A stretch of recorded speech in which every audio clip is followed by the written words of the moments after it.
دیار عشق میں اپنا مقام پیدا کر، نیا زمانہ نئے صبح و شام پیدا کر۔ جناب ذی الفقار علامہ اقبال کا یہ شعر، ہو ہلکا یاراں تو بڑے شم کی طرح نرم، ہو ہلکا یاراں تو بڑے شم کی طرح نرم، رزم حق و باطل ہو تو فولاد ہے نرم۔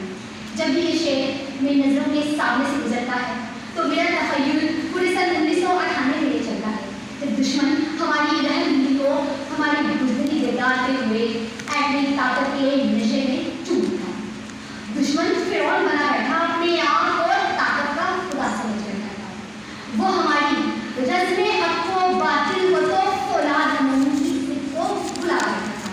مگر جناب ذی الفقار تاریخ نے دیکھا کہ کیسے ہم نے ڈاکٹر عبدالکریم خان کی سرپرستی میں چاندی کے پہاڑوں پر ایٹمی حملے کر کے اس کے غرور کو پاک ہو جاتا ہے۔ چاندی کی پہاڑوں کی سرائے اللہ اکبر کے نعروں سے گونج اٹھی تو دشمن کے ارادے نیست و نابود ہو گئے، اور یہ امت مسلمہ ایک بار پھر رزم حق و باطل ہو تو فولاد میں ہونے کی عملی تفصیل بن گئی۔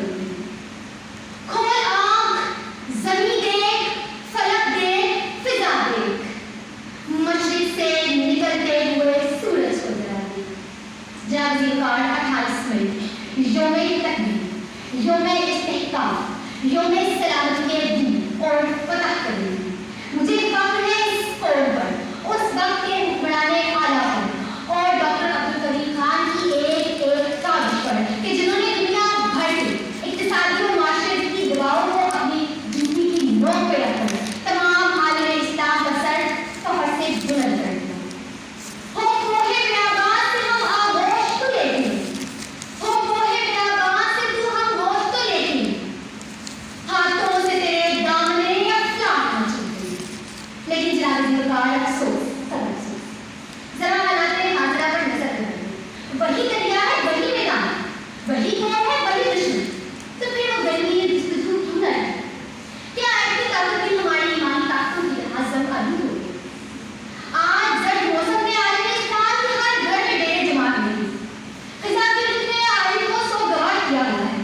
چاندی کے پہاڑ چیخ چیخ کر ہم سے یہ مطالبہ کر رہی ہے کہ کہاں گیا وہ جذبہ ایمانی جو دنیا سے ڈر گیا تھا، جو عالمی طاقتوں کے سامنے ڈر گیا تھا؟ لیکن جواب نہ، اگر جناب ذی الفقار ذرا نم ہو تو یہ مٹی بڑی ذخیر کے ساتھ